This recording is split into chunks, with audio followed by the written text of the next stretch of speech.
Hi, I am Mike Williams, and I'm about to have a productive conversation with Mike Vardy.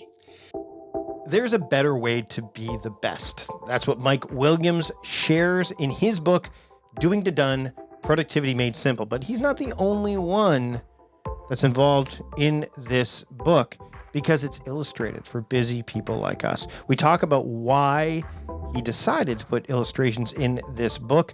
We dive into things like small wins, the power of verbs, reflection and its importance, clarity maps, as well as how to get email out of the way so that you can make the work beats that you want to have last as short or as long as you want without having to worry about the external pings that are going on in your life. It's been a while since I've talked to Mike, back when he co-authored Getting Things Done for Teens, and we'll link to that episode in the show notes as well. But for now, let's get to this latest productive conversation. Yes, another one with Mike Williams. Enjoy. Mike, it's good to talk to you again. It's been a while. It has been a while. So you've got a book that I'm holding in my hands. For those that are members of TimeCrafting Trust Premium, they can see this video. If you want to join TimeCrafting Trust Premium, there'll be a link in the show notes. Had to put that out there. This book is called Doing to Done, Productivity Made Simple, and it's illustrated for busy people like us. So Mike, right out of the gate, why illustrated? This is I know that you've done some illustrated stuff before, back when you was it Getting Things Done for Teens, right? There's some illustrations in there. Yes. You've taken it now to non-teens Yes. with your own kind of model. So why did you decide to go illustrated for this? Yeah. The problem, one of the problems that I've seen over the years, and the problem I was solving for, was the fact that many books in the publishing industry are overwritten, and as such, and it's because of a publisher constraint. We got to have this book. It's got to be, 300 pages. You got 100 pages worth of content. So stretch it. So then they stretch it, and then people write in, oh, they could have said this in 100 pages. So, and those books usually have a lot of good wisdom in it. It's just buried in all this other stuff. Mm-hmm. So what I learned from my time at GE, and then with the David Allen Company, and then 5 years at Zappos, was how can I make this conversation really simple? Also on that journey, I learned the power of art. And also on that journey, I learned that there's a little suffering going on with people when a well-intentioned friend or manager gifts them this big, heavy, dense book. Inside, they got this little gag reflex going on because I don't want to read another dense book. And so my aim was to make it fun, visual, and engaging. And the other aim is to really focus on the 20% that matters most, the 20% that delivers 80% of the value, and also harness the power of art. So in creating this book, what I did is I partnered with an artist, Christine Yan, and I met her actually in Seth Godin's Alt MBA program. Mm-hmm. And we joined up on this project, and the pages are written such that there's art, there's simple, straightforward prose, and 1 + 1 = 3.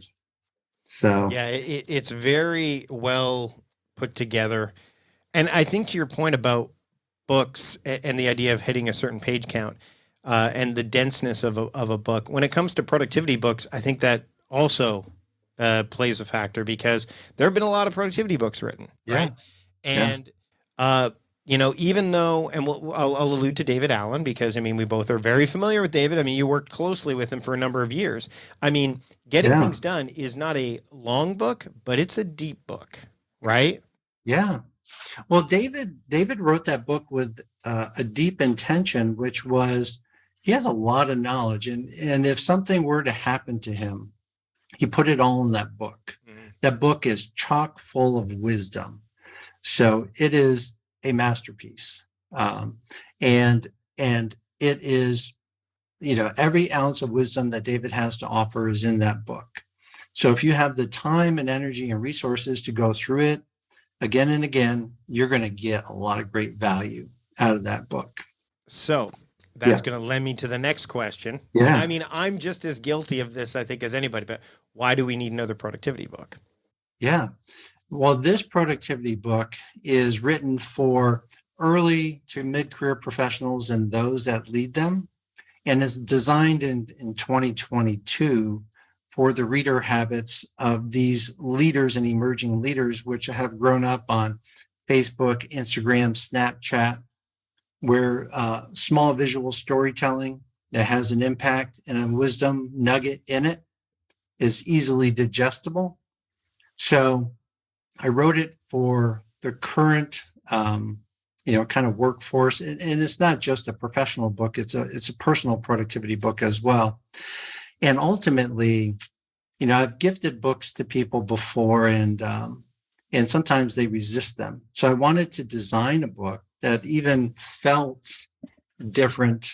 I took a lot of inspiration from Austin Kleon's "Steal Like an Artist" book.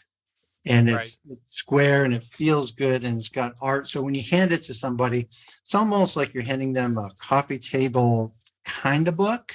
And if nothing else, they'll enjoy the artwork. So I wanted something that was giftable. So this book, in the hands of a mentor or a friend helping a friend, or a boss helping an employee, or an employee helping a boss, it's a very approachable book. It's the first couple steps on your journey into this conversation.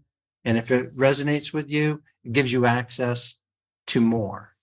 And so I wanted a book out there. Like if there were 5 books on productivity, if a person wants to walk through this doorway, what they can expect is something simple, visual, and engaging to get them going immediately. So that's why I honor all the other books that are out there too. Yeah. Sure. And I mean, I think that's one of the keys, right? Is, when it comes to these kind of books, you have to kind of gear it towards where people are at. You know what I mean? Like you have to kind of say, who is this for? I mean, getting things done, building a second brain, Cal Newport's deep work, like they all play a role. When someone's seeking this, and this is actually an interesting thing, because I think the one thing that we see in common that people miss all the time, as far as I'm concerned, is one of the key things you bring out right away, which is the verbs. And you really drive this point home in this book, the idea of verbs. Can we get into that? Because I don't think we can stress enough how important verbs are in this whole process. Yes. So what Mike's referring to is, if you take the title of the book, Doing to Done, there are doing verbs and there are done verbs. And those two elements form phrases that are very, very important. And the premise of this book is you're the superhero of this story. You're the superhero of your life, for sure. So if you put a superhero in a scene and you say action, they're going to be doing something. They're going to be calling somebody. They're going to be scheduling something. They're going to be buying something. So the act of forming a phrase that starts with a doing verb plus the phrase that it's associated with is extremely powerful, because what you've created for yourself there is kind of like a micro script or a micro instruction. And your brain loves that because it doesn't have to think about it anymore. And the one thing that separates doing to done is I just say the minimum viable product for any intention is one very next action. Your brain may want to go to 50, but this beautiful constraint says just select one, take the action, and you will ping the universe, life, and it will return information over and over again. Action equals information. Right? So that's the doing side of it. Mm-hmm. Now, the done side of it, those are verbs that end in ed. You're done. You've finished. That's the finish line. So crafting a done statement like finalized, resolved, completed, whatever that is, garage cleaned, can be the project. And the ED at the end of it helps you establish the done. What's the finish line? And then that frame gives you the opportunity to set up a question, which is, am I done? Yes or no? And if yes, mark that project off as done. And then if no, current reality today, what's the one next action that will help you move that thing forward, move you towards your done? So that's where the doing statement and the action verb comes into play. Well, and I think the other thing that drives us home, and I leapfrogged this a bit, but the idea of small wins, because I think what happens, and I mean, we've been in this space for a long time, yes, is people tend to not break things down into their smallest particles. So they want the big win. They swing. I mean, to use a baseball analogy, they want to hit the home run instead of play small ball and get, hit after hit after hit. You can get just as many runs through a bunch of singles and some adept base running than a grand slam. And it's much harder to hit a home run than it is to necessarily make contact with the ball just to get a hit. So, I mean, these small wins matter. And I think what I like about the connection between the verbs and the small wins is by saying, what is the next action? It almost compels you to go for, like, instead of write book, it's write 250 words or something along those lines. Right. So can we talk about, because that's it's not a unique element. I would say it's a highlight. It's something you illuminate in this framework, is the idea of small wins. So let's get into that. Yeah. Kind of the short phrase is small wins, big impacts. It's that simple. Mm-hmm. So in the small win category, one of the things you can notice just as you do your own projects or you live into your own practices, workout practices or writing practices or business practices, is that each of those is fundamentally done in an action. So that is a unit of practice, really. And in the book, I speak of something, I frame it in something I call a work beat. And I have different size work beats. Like, what I say, the workhorse work beat is like a 15-minute work beat. I've done so much great work with people in 15-minute sprints, and then change of focus. And I'll hold this little thing up, but it's do something and then win. So that's a work beat. Now you can have a micro beat. So anything under, 5 minutes or so, something you can just complete in a short cycle is a micro beat. But the other side and power of a micro beat, or the concept of a micro beat, is if you're feeling a lot of resistance in doing something, if you break it down into a small unit, like if 5 minutes is too big, make it 1 minute. If 1 minute's too big, make it 30 seconds. If 30 seconds is too big, make it 15 seconds. For example, like with meditation or something like that, or you need a moment just to calm down or calm anxiety or something like that. If you have a 15-second practice, that can be life-changing. And I've witnessed that over and over again. Mm-hmm. So once we get the notion of a small win, then we can expand the duration of it to the appropriate size to fit your context. And that's going to be different depending on the individuals. So the important thing I want people to do, though, and want to create the conditions for, is to set them up to have a win. And the in-do-win loop that I describe in the book is simply holding an agreement with yourself, keeping it, and experience the win of keeping that agreement with yourself and closing the loop. No matter the duration, we all deserve some wins. What happens many times, and what I observe, is people go in and start doing, but they never officially say, I stop. Yep. And they just carry the guilt of not finishing. And you can stop and be incomplete. That's okay. And that's the nature of work. You're the only way you're done your to-do list is when you are done. Like there's always going to be something to do, right? There's always, and each one of these little cycles is a great teacher. There's kind of like one of the things I don't write about in the book, but what it sits on is this natural infrastructure that we all operate on. I call it STAR. So we have things that come through our senses. So you see something, you hear something, you feel something, you smell something, you taste something. Then that stirs up T, thoughts, stories. You can't help it. In the book, I call that the party in the brain. Yeah. So ST part of STAR is what shows up. We cannot change that. That our biology is built for that. The AR part of this operating system, A stands for awareness. Oh, I have a thought, but I am not my thoughts. So now I can bring in tools such as, action verbs and doing verbs and done verbs and role clarity maps and project clarity maps to help me create awareness. We're going to get the maps here in a minute too. Yeah, for sure. Yeah, for sure. Around the situation at hand. And then R is the appropriate response. So awareness and response is what we practice. So there's what shows up, and then there's what we practice. And that's our human operating system.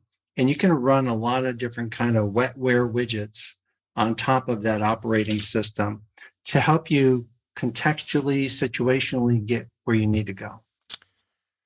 So as we're talking about this, I've been thinking a lot about this over the last few years, and more so over, I would say, recently as we emerge from what could largely be described as a rather big pause, or at least a slowdown with the pandemic.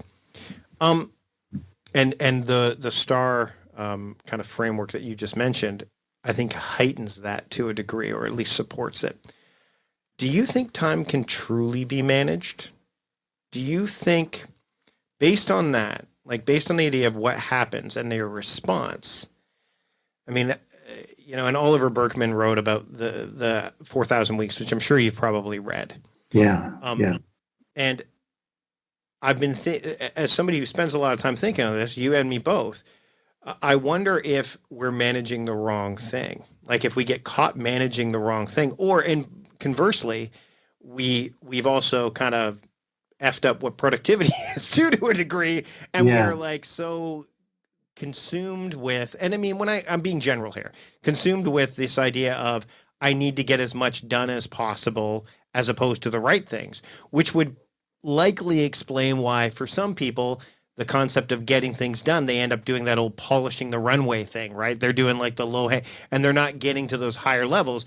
We're going to get to the life map, the clarity map, the project map that you allude to in here as well. So I guess like time management and productivity, those have evolved, I think. And again, my question, do you think time can truly be managed? And if so, how? If not, what should we be managing? Yeah, that's a great question. And if time were part of the equation, it would be the constant. So I don't think there's anything to manage in that.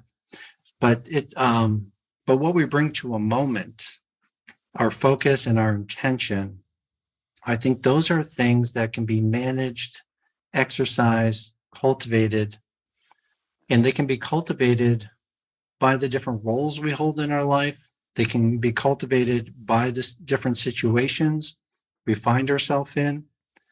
And I think that's the key thing. And going back to the work beats, the work beat is just it's a construct to help you manage a focus for a duration of time. It's because it's understood. It's understood. Yeah. People know what 5 minutes is. People know what 15 minutes is. Yeah. But they're not necessarily sure what they can complete in that time frame. Right. I kind of looked at the work beats like a widget in Pro Tools. Like if you're putting together a song and you've got all these different layers, but there's like an energy, there's an intention, there's different times a day you'll have different energy available to you for those beats. So you might be playing a low note, you might be playing a high note, you might be playing a strong drum beat, you might be playing a soft drum beat, depending on what's available to you in current reality in that moment. That is what's available for you to muster your focus, to muster the intention for the moment, and to produce whatever's available to be produced in the moment. And in the book, I also talk about two sides of doing, which is doing your planned work, and then doing unplanned work. And a key piece of that is the art of doing nothing. Yeah. And having space between the beats. I think it was Miles Davis says, the music is the space between the notes. And sometimes in our work, it's the same. Like you probably have captured some of your best ideas when you're not trying to capture them. Yep. You're out on a walk, and it hits the default mode network of your brain. We're starting to link a lot of various things together. Oh, I had this conversation with Mike Vardy. I read this book. I just had this experience. Voila, I think I just found an insight for myself. And then you can package that wisdom into an action and then test it out. And we just do that over and over again. Yeah. I think part of the interesting nuance about productivity, time, all that stuff is that when you're working from a individual perspective, it's very subjective. Once it starts to become bigger organizationally, it becomes very objective, which is why we tend to go quantitative when we're working in a larger group. Let's get to inbox 0. Let's do this. Here's our KPI, like all that stuff that's numerical, because you can touch it, you can feel it. There's a mutual understanding. Whereas with personal, what you and I, or whoever's listening brings or watching, if you're a TimeCrafting Trust premium member, brings to the table is very subjective, which is what this addresses, what you're talking about addresses. But I want to shift gears and talk. You brought up music as a metaphor a couple of times. How big are you a big music fan? Do you play? It'd be interesting. And also the space of doing nothing. Do you fit some music into, would that be something you would consider hey, this is a role I have. I'm going to make sure I foster that. I find I use comedy a lot, obviously, right? And story and music. Is that a passion of yours? It's a passion. I don't play, I don't sing, but it's just understanding songs, lyrics, lyricists, musical constructs, like Rick Beato. I don't know if you found him on YouTube. Oh yeah. He just didn't he have a video recently about a gentleman who was in his 80s that just passed away that he talked about yeah, you know him. I'll find it. We'll link to it in the show notes. And he obviously, yeah, I've seen his stuff. He's got the studio behind him, and he's good. Yeah. I know who you're talking about. So for a person such as myself who's not a musician, through his stories and through his interviews, I get to see and feel what it must be like to understand that language called music as a player, as a singer. I can kind of get a glimpse into what that must look like. That's my extent of music. But on the artistic side, writing, I just started doing improv. Brilliant. Part of an improv group. So that has taught me, how to be in the moment and how to have an empty mind and accept what the current reality is. Yeah. So things like that are plenty wonderful. Of experience with improv. Plenty. That's actually how I got my start. Yes. The whole rules. Yes. And So what's interesting is improv is the genesis of sketch, which we also performed, which is also the genesis of stand-up, right? Because improv, you're right, very much in the moment.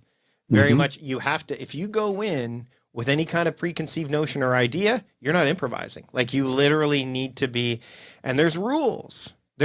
Which is it. And again, anytime you look at a framework of any sort, creative, whatever, there's always going to be some form of rules, because the rules help preserve the integrity of the form, whether it's art, whether it's whatever, the craft, right? So for example, one of the rules is blocking. Right. So if I was to say to you, Mike, hey, what do you think about isn't it such it's a beautiful day outside?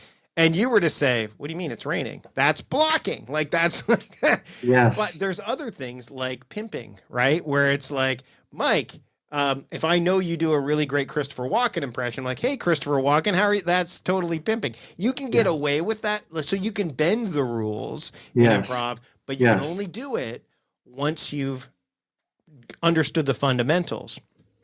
Right. So when we talk about this in relation to your book, the maps are fascinating to me because they're everyone has their own map, right? And it's not like it's a triptych that you used to get from the auto club where it's like, here's the path you must take, right? It's like, here's a map. You get to decide. So we can start with the life map because I think, and correct me if I'm wrong, but one of the things you really wanted to drive home in this book was avoiding this idea of what can happen in a lot of productivity frameworks or any kind of processes. And it's just because it's low-hanging fruit of this idea of, quote, polishing the runway or checking off as many boxes as possible, rather, whether they're inconsequential or not, just so you could say, look, I got a lot of stuff done. With the life map, it seems to me that you're trying to say, hey, listen, don't just stay here. Like, get up there, because otherwise what's going on down here won't get you to where you want to go, right? Right. The life maps it's an interesting tool to use, and I use it with my coaching clients, and it's an interesting tool that serves a purpose in the book as well. And so what Mike is describing is if you were to take a piece of paper and just draw an arc and label it 0 to 100, and those are the ages, and then you draw a vertical line at your current reality, your current age. That represents your current reality. And then there's a past you, a current you, and a future you. And the life map helps set up the question, how can the current you help the future you become the best you? And that possibility space we call fresh start territory. And by drawing that vertical line to the current you, you're also expressing your current reality. It's like you walked into a kitchen and there's only 3 ingredients. What are you going to make? Right. Sometimes you'll walk into the kitchen, there'll be 10 ingredients and you'll have more options. But it's always grounded in reality. So this idea of fresh start, and if you look at the book, the color yellow is the energy of the fresh start, and it just plays out throughout the rest of the book. Yeah. There we go. And so that is the light of possibility that we all have. No matter what just happened in the past moment, you can always have a blank canvas and a fresh start in the next moment.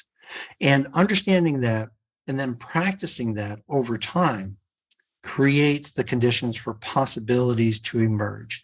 It increases your return on luck over time. So that's what the life map is. It's meant to bring you up to a higher level of perspective so you can say, where am I?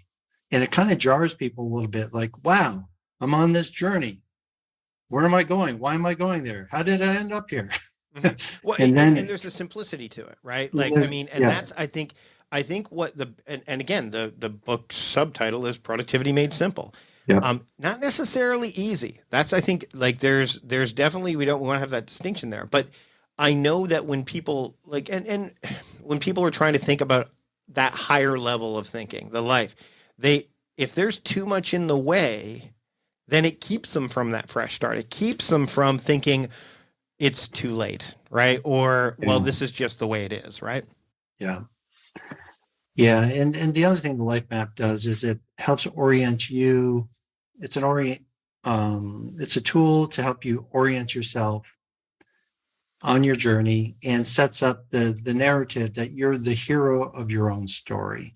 And that's what the book continues to build on, to help you, the hero, find some tools that you can put in your leadership toolbox, personal and professional, to help you guide you at any stage or phase or transition in life. And so that's what that does. So if we're going to talk about projecting, which is what that kind of does, let's talk about reflecting, because, and I mean, this is not, again, I want to be absolutely clear. The weekly review is a very fantastic element of the Getting Things Done methodology and framework. It also tends to be the one people let fall by the wayside because it feels very onerous, especially the first time you do it. Yeah. But once you do it regularly, that's not a problem. So let's be clear about that. But I think that a lot of people get so focused on the and on the doing, on the like, let's go. They don't take a moment to reflect, like to pause, reflect, And then you've got in here review, reflect, reset, which I think is a very critical part that it doesn't get into too much in a lot of other frameworks. Yeah. But why was it so important for you to draw particular attention to this piece of reflection, this review piece in this book? Because again, it doesn't get the attention it deserves in everyday life. It doesn't. People are so focused on moving forward, and we're told what's past is past. Don't look at it. Da, da, da, da. But there's again nuance there, right? Right. So, reflection. I think if you look in all the wisdom literature and traditions, reflection is a key moment, whether you're going to your place of faith, whether you're just looking at your calendar. It helps you create perspective at the appropriate horizon. Like, what happened last hour? What's going to happen the next hour? What happened yesterday? What's going to happen today? And what's going to happen tomorrow? So there's different levels of this. In Western culture in particular, and in the kind of the overall work beat of life, a weekly reflection helps you gather up what just happened. And one of the key themes in the book is, how can we create a small batch of stuff and reconcile that in small batches versus letting things get too big? So the review it phase helps do that. And the subtext of the review it phase, which is not explicitly expressed in the book, has been influenced by a lot of wisdom traditions. One in particular comes from the Jesuits. The Jesuits have something called the Examen. I think I'm saying that properly. But basically, the way the Jesuits moved through the world was they had, about every 4 hours, they would stop. And then they would create a moment where they reflected on what just happened in the past 4 hours. And then they would say, what am I grateful for? What did I learn? And they used that energy to say, how can I use that in the next 4 hours for the highest purpose of what they were serving? So that was pretty ingenious. It's just a nice little algorithm for reflection. Now, in doing the reflection, the purpose of the reflection is to look back primarily at your calendar and your project list, just to make sure you're not missing anything and every project has a next action. And then it asks two things on the reflection piece, which is, what am I grateful for? 3 small things. What did I learn? 3 small things. And that positions you to respond, your reset, and create your new fresh start. And now you start incrementally putting in the 5-minute work beat that was that little intention that you've been carrying around for years. You just haven't found space for it. And I have one client that started with a 5-minute work beat. It became a 15-minute work beat, became a 2-hour work beat. And then she said, I'm meant to do this. So it led to a career transition. So that 2 hours is now 40 hours in a week. So it can start really small, but you're discovering that piece of yourself that's waiting to be found.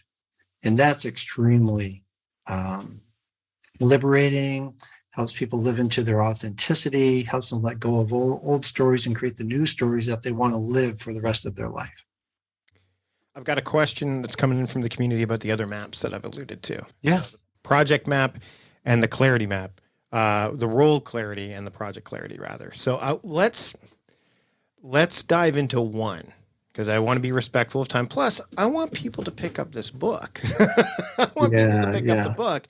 And we haven't even gotten, which we're going to get to before we wrap up, about email management, because people, that's a big pain point. That's the thing I think that can keep a lot of people from, again, living those work beats the way that they should be, and all the other stuff that comes in here because it's external demands. But let's talk about the roles clarity map, because again, I think it's fairly,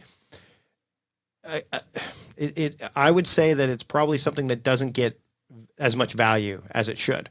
Projects, I mean, we know there's a lot of people that when you go through the projects area in here, you're probably going to get a greater sense of what to do. But roles, I don't think people get to the nitty gritty or deep enough with that. So can we touch on that? Yeah, I would say there's three primary working horse maps in the book, and that would be the doing to done map. The second one is the project clarity map, and the third one is the role clarity map.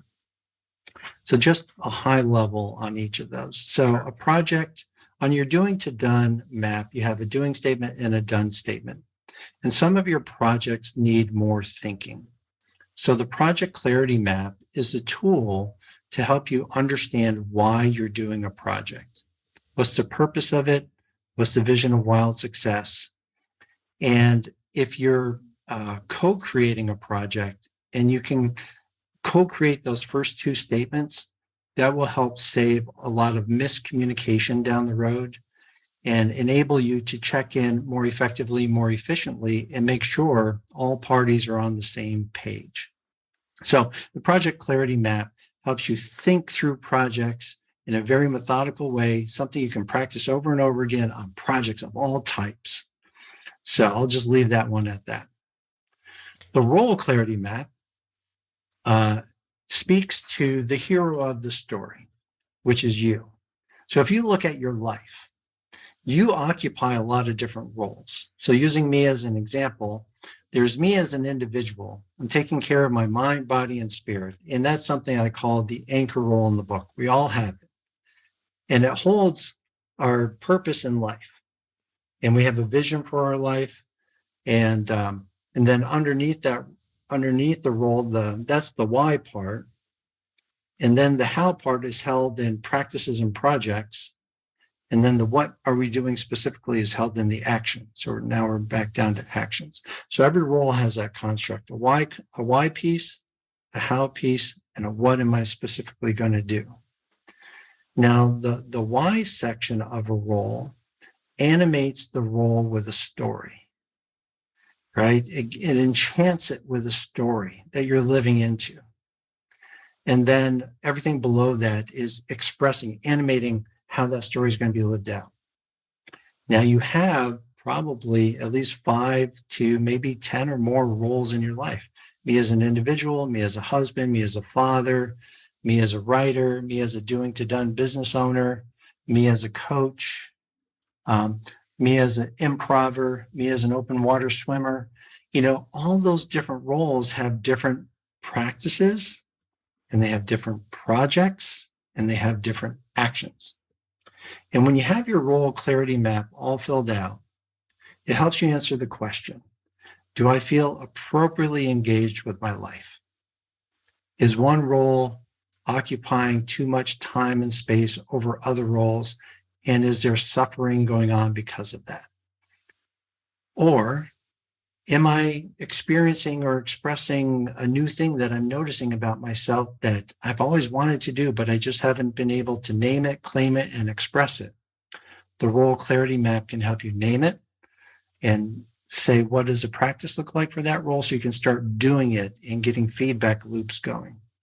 So fundamentally, you are a hero made up of a lot of sub-superheroes, and each of those different roles have different energies. And probably the best story I have about this is before the pandemic, when we used to drive to work and come home, right, and then walk through the door of your house, that was a symbol of me going from one realm to another. That was the portal. And then I would I created a list for myself called Before I Walk Through the Door, understanding that I was moving from work role, work Mike, to husband, father Mike. And then I would park some reminders that my daughter had a presentation that day, my son had a test, my wife had a good day or bad day. So I could go through the door with high fives or hugs or whatever was needed, or a question for the dinner table. It made me dad ready, made me a better father, understanding that I had these different roles. So that's how roles can help. That's what that map does. I'm going to follow up with a question that I'm sure someone who might be feeling like, okay, but that seems like a lot. Like, it seems like a lot of work to do that stuff. The biases that show up, right? It's like, but can't I just hit my to-do list? Like, why do I need to focus on project clarity and roles clarity? Specifically, maybe the roles clarity. The project clarity, they may be like, oh, I get that. But the roles clarity, what the person that says, I don't have time for that, or when am I going to find time for that? What do you say to them? Make it as simple as you can. You can either have no rules, or one of the easiest things that I see is people identify, here's my work life, here's my personal life. So you identify it as two. And that's your first map. And I always encourage a crappy first draft of everything. So, in less formal situations, I call it a shitty first draft. So just get your shitty first draft out there. And then just know that this framework is there for you to build on. It's like the first Lego of the Lego board. Just put it down, and it's going to beg the second, third, fourth Lego over time when the time is right. There is no perfect answer for everybody.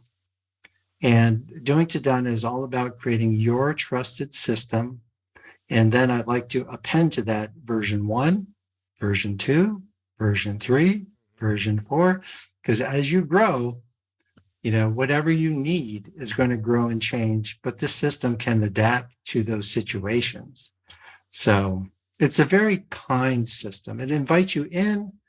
It invites you to fall off the wagon. It invites you to come back and be kind to yourself, because I've fallen off the wagon a bazillion times and I do this stuff. Yeah, I hear you. But then it's like, how long do I stay down? Is it just 5 minutes? Is it 5 days, or is it 5 months?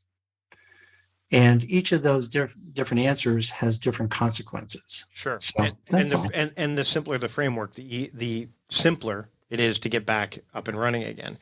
Exactly. Edward, who's a member of TimeCrafting Trust Premium, has a question. He goes, how does individual introspection help clarify project leadership? Depends on where the individual is in the construct of the project. So, number one, just take the construct of the project out of it. Introspection on a project helps you understand, why does this project exist in my life? What's the purpose of it? What is my personal vision of wild success for this project and my participation in it? What ideas do I need to stir up to meet that purpose and vision? How do I organize them? And then what's the one next action? Review that plan to make sure it works. And then what's the one next action that I need to take to work on that? So from an individual perspective, it really helps continue grounding you in purpose and vision and organizing and ideation, and separating those steps out and recognizing each one is a mini dojo to go to practice over and over. So, projects are a great way to do that, to practice that discipline. In a work context, if you're a person who's delegating a project to somebody, the project clarity map helps you delegate clearly with agreed upon purpose and vision and standards, so the person receiving it, you increase their probability of success. If you're being delegated to and those fundamental components aren't being delivered to you, you can ask questions like, what's the purpose of the project? Oh, okay, now, Mr. or Mrs. Manager, what's your vision of wild success when this is done? Okay, I got it. Now I'm on the same page as you. Thank you so much. And that can increase your probability of success with the project. And you also have people witnessing you asking really interesting questions that you want to be clear, so you don't waste their time, you don't waste your time, you don't waste the customer's time as you're pursuing these projects. And it creates permission for questions to be asked. The question is the coach in this book. So everything we do is kind of framed around the quality of the question we ask in a particular moment. So, Edward, thank you for your question. I appreciate it. Speaking of questions, this is the last one I have for you. And I'm not going to end this on a sour note, because I don't think it really is, but email management. Yeah. The sour note isn't so much like it's the thing that takes time. The sour note is that the framework you talk about was pioneered by Tony Hsieh of Zappos, who's no longer with us. Yeah. But when I discovered that email practice, it's one of the few I recommend that because I do not recommend inbox zero. I think inbox zero. First off, you and I both know that the term inbox zero is not what it it has become. Yeah. We know that. Thank you, Merlin Mann, for creating the term, and I'm sure that I'm almost positive that he's like, what has it become? Can you explain Yesterbox? Because I think it's a very valuable way to approach email and communication, I think, as a whole. So can you kind of walk through that for somebody who's listening to this or a premium member who's watching this? It's like, I'm struggling with email. Help me out here. Yes. So Tony Shea, who was the CEO of Zappos, was my boss, and he wrote a blog a long time ago called Yesterbox, and then I got to watch him work as Yesterbox in reality, which was phenomenal. And in the book, one of the constructs that I encourage is how can we, when we have stuff coming at us, how can we create small batches that are finite, something we can work through, and again, declare a win. So the Yesterbox basically differentiates itself from the inbox in that you only process yesterday's emails. So it does a couple different things when I'm coaching people. A, it helps quantify the number of inputs that are coming in. We can actually assign a number to a Yesterbox. It's 50, it's 250, it's 500. Sometimes you have 25 things come into your inbox, but it feels like 500, but it's really only 25. And then that creates a small batch. It's known, it's fixed. And when you get that thing to zero, it's not going to pop one more back in and say, oh man, I was there for a second. So once you get your Yesterbox to zero, it's for zero forever. And then there are a couple of tips on how you can efficiently move through your Yesterbox, which is basically sort your Yesterbox based on name, and you can delete the things that are obvious. You can move to reference the things that are obvious, and what remains usually is something that needs your attention or action. So you take your 50 and maybe you're down to 5 or whatever your number is for that day, because it can change. But the principle is a small batch that you can work through to get to zero to help you win. And feel free to, depending on the volume you get, you might have a yester week. Yep. You might have a yester month, or if you're catching up. Well, you could also adapt it the other way, where it's like, let's say you've got a boss who is a little less forgiving if you don't get back to them via email. You could Yesterbox everybody but them, right? Like, so there's an adaptability there as well, because instead of having the inputs coming in from everyone beyond today, it's like, okay, well, I only have to worry about the boss because the boss just doesn't get that email. Like they are somebody who requires email responsiveness. So you can play with it. It's not the framework is, again, the framework fosters freedom. And that's another thing that you've done. I've said this before, frameworks foster freedom. You've got this in here. Edward's got another question here, and this will be the last one before we wrap up. When and how does the individual role transition to the collective role? There's 3 levels of coordination. So there's coordinating with yourself, you as an individual. There's coordinating with another person, so you in partnership with another person. So if you have a partner, you've probably already experienced this, 2 people trying to coordinate. And then there's coordinating with 3 or more people. So in the partnership and in the 3 or more people, a group environment, this is where culture comes into play. So culture, what is culture? Shared language, shared tools, shared systems, shared stories equals culture. So what Doing to Done helps with is create a language, and like you said, a framework that can be commonly known and work within, but not restrictive. So different kinds of work and different kind of personalities can work through it. But we have a standard language for saying, what's your next action? What does done look like? Okay, now that what's done looks like, what's the purpose of the project? What's the vision of the project? If you just have those 4 elements in your vocabulary in a group environment and it's shared, there's going to be a lift of clearer communication between individuals that helps them move work forward with less drag. So that's how it happens. But there are 3 levels of coordination: with yourself, with partners, and with groups. And it doesn't happen overnight either. That's the other thing too. It doesn't happen overnight.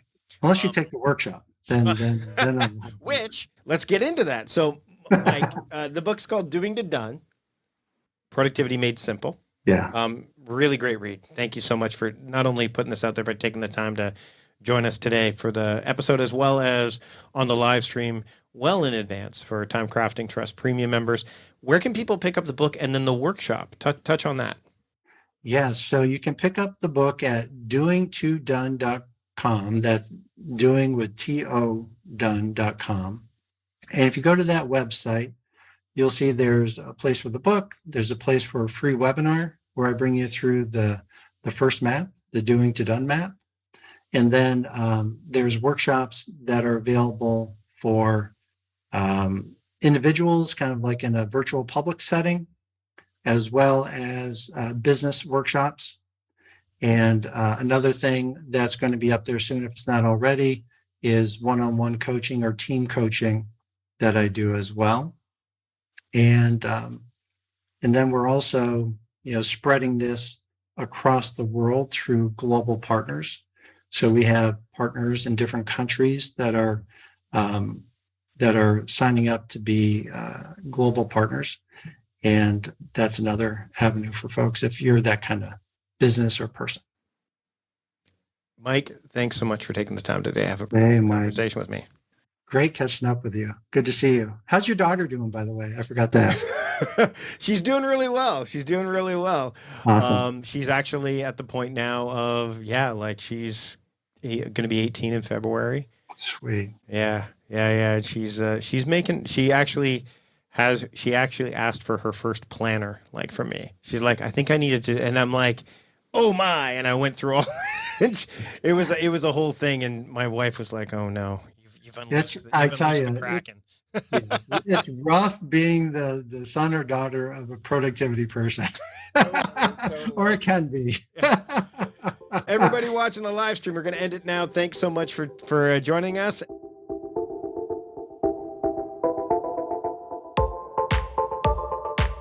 It's always great to be able to chat with Mike. And this episode, of course, was live streamed to members of the TimeCrafting Trust premium community. If you want to become part of that community, just go to the show notes. You can find them at productivityist.com/podcast 450. You'll also find links to Mike's website where you can get the book and so much more, as well as, again, past episodes where he's appeared, as well as David Allen, who got quite a few mentions during this episode. You want to support the show, right? You want to support me. Go from doing to done in that regard by hitting the subscribe button wherever you're listening to this podcast right now. And if you want to support the show in another way, check out the sponsors that we spoke about today on the program. Go to productivities.com/podcast sponsors.